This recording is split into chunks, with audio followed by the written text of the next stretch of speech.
모세의 목숨을 건 중재와 탄원이 받아들여져 일단 황금송아지 사건을 용서하신 하나님께서 시내산 정상으로 그를 재소환하십니다.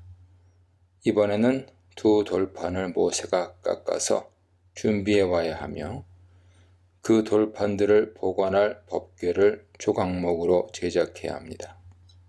나무궤 아론 에츠는 조각목으로 틀을 짠 궤, 상자를 뜻합니다. 조각목은 정확히는 중동 지역 광야에서 자라나는 시띠나무지만 관례적으로 사용된 명칭인 조각목으로 부르겠습니다.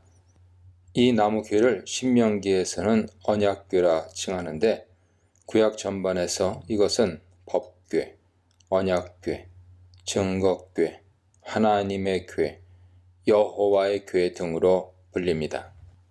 첫 번째 돌판은 하나님께서 친히 준비하고 십계명을 새기셨지만 두 번째 돌판은 모세, 즉 사람이 준비합니다.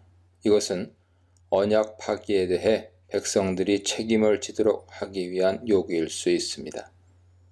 아직은 모세가 시내산 정상에 올라가 40일 금식을 하며 백성의 완전한 용서를 위해 기도하는 중이므로 일리 있는 주장이죠. 하나님께서는 첫 번째 돌판에 하신 것처럼 두 번째 돌판 위에도 십계명을 새기신 뒤 모세에게 건네주셨습니다.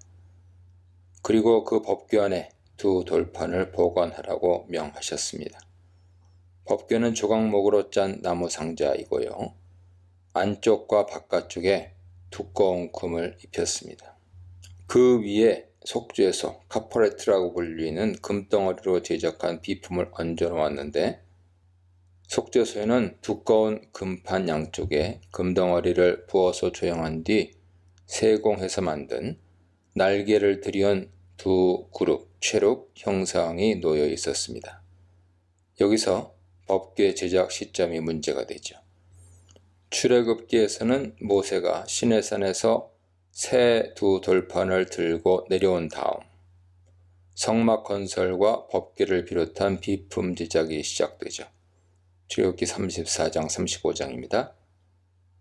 그런데 여기서는 조각목 궤를 짜놓고 시내산으로 올라와 십계명 돌판을 새로 받은 뒤 그것을 거기에 두라고 명령하신 것으로 읽힙니다. 출애굽기와 상이한 시간 순서에 따른 신명기 설명은 다른 곳들에서도 흔하게 발견되죠. 시간 순서를 중시하지 않는 신명기 특유의 기법으로 받아들여야 합니다.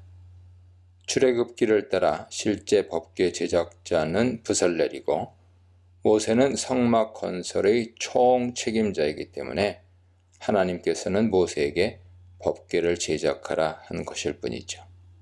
제작 시기도 엄밀하게는 출애굽기를 따라 시내산에서 하산한 후에 성막 건설이 시작될 때인데 신명기는 뭉뚱그려 표현하고 있을 뿐입니다. 6절로 9절은 모세의 연설이 끊긴 뒤 삽입된 설명부입니다. 이 삽입부는 시내산을 떠난 후 이스라엘의 여정을 요약해서 회상하면서 모세가 제작해서 두 돌판을 복원한 법궤를 누가 맡았는지 알려줍니다. 몇 군데 지명들이 우선 다음 순서로 나열됩니다. 부에롯, 브네야간, 모세라, 굽고다, 욥바다. 민수기 33장 30절 이하에서는 다음 같은 순서의 지명이 나타납니다. 모세롯, 브네야간, 홀하기갓, 욥바다. 두 책 속의 지명들의 정확한 위치는 확인되지 않고 있습니다.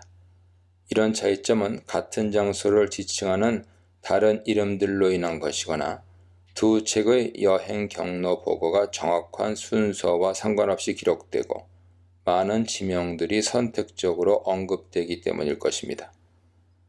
이러한 광야 이동 과정에서 법궤가 항상 선두에 섰으며 법궤 위에는 하나님의 구름기 등이 내려와 백성을 인도해 갔습니다.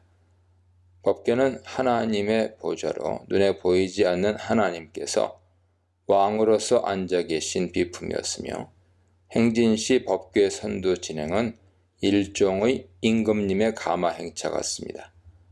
법궤의 가마꾼들은 레위지파, 그 중에서도 고핫 자손들이죠. 신명기는 법궤 운반을 레위의 아들들인 제사장들이 맡았다고 설명합니다. 이건 역시 민수기와 신명기의 모순으로 이해할 필요는 없습니다.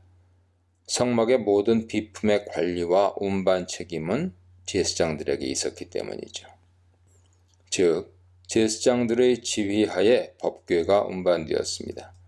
또한 전쟁과 같은 비상한 상황에서는 고핫 자손이 아닌 제사장들이 직접 법궤를 메고 앞장선 사례들이 나타나므로 모순된 보고로 생각할 필요는 없습니다.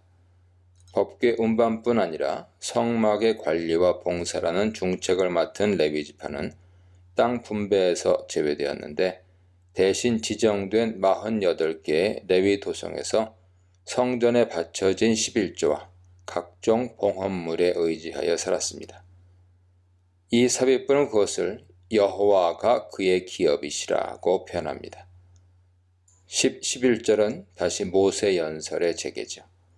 모세는 자신의 두 번째 금식과 더불어 시내산에 40일간 체류했음을 이야기합니다. 그는 시내산 꼭대기의 하나님 앞에서 40일간 금식하며 패역한 백성들을 위해 탄원의 기도를 계속 올렸습니다. 그의 기도는 결국 받아들여졌으며 하나님께서는 그들을 완전히 용서하시고 모세에게 백성들을 선도하여 시내산을 떠나 광야 여행을 시작하라고 명하십니다. 12절로 22절입니다. 모세는 다시금 하나님에 대한 절대 순종과 그분에 대한 사랑을 강조합니다.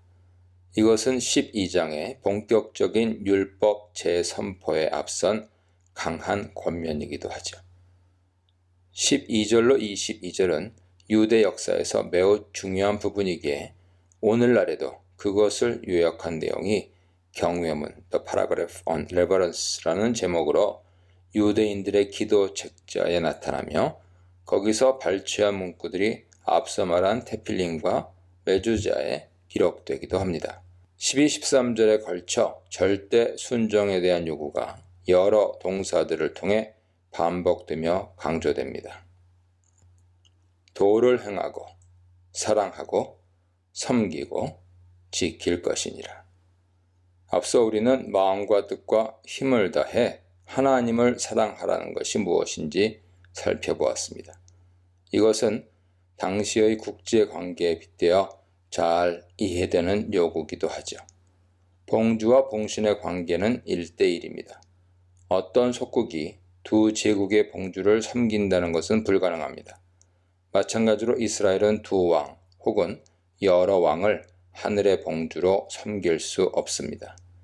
여러 왕들에게 분산된 충성은 진정한 충성이 아닙니다. 예수께서도 사람이 결코 두 주인을 섬길 수 없다고 말씀하셨습니다.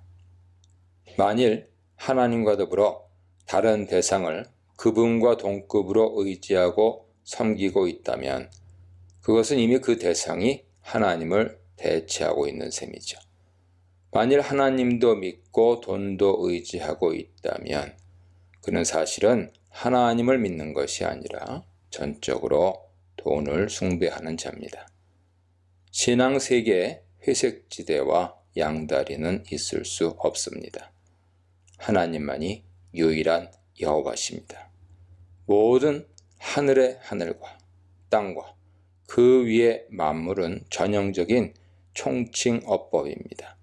그분은 모든 하늘의 주인이시고 땅 위에 있는 모든 만물의 창조자십니다. 그분이 그들을 사랑하시어 일방적으로 선택하셨습니다. 그러므로 택함받은 백성은 마음의 할례를 행하고 굳은 목으로 하나님께 대항해서는 안 됩니다. 여기서 마음의 할례, 즉 내면에 대한 할례가 구약에서 최초로 등장합니다. 하나님은 신들 중에 신이요 주들 중에 주이십니다. 하나님만이 홀로 백성을 인도하셨고 다른 신은 그들과 함께하지 않았습니다. 그분만이 천하만국의 홀로 하나님이십니다. 그분을 사랑해야 하는 백성은 또한 마땅히 이웃들, 특히 약자를 보호하며 사랑해야 합니다. 사랑은 실천으로 표현되죠. 하나님에 대한 사랑도 계명의 순종으로 증명되듯이 이웃사랑도 구체적인 실천을 통해 표현되어야 합니다. 이웃사랑은 가난한 사람에게 필요한 것을 베푸는 행동으로 증거됩니다. 특히 나그네와 약자를 잘 돌봐야 합니다. 결코 가난한 사람을 외모로 판단해서 무시하고 부자를 편애해선 안 됩니다.